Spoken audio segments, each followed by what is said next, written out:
കർത്താവിൻ്റെ തേജസ് അവരുടെ മേൽ പ്രശോഭിച്ചു. മഹാവലിയ ഭീതി അവർക്കുണ്ടായി. മാലാഖ അവരോട്, നിങ്ങൾ ഭയപ്പെടേണ്ട, എന്തെന്നാൽ സർവ്വലോകത്തിനുമുണ്ടാകുവാനിരിക്കുന്ന മഹാസന്തോഷമത്രേ ഞാൻ നിങ്ങളെ അറിയിക്കുന്നത്.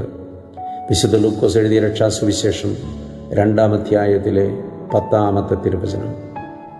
മിശിഹായുടെ തിരുജനന സമയത്ത് സ്വർഗദൂതൻ പ്രത്യക്ഷപ്പെട്ട് ആട്ടിടയന്മാരോട് സംസാരിക്കുകയാണ്.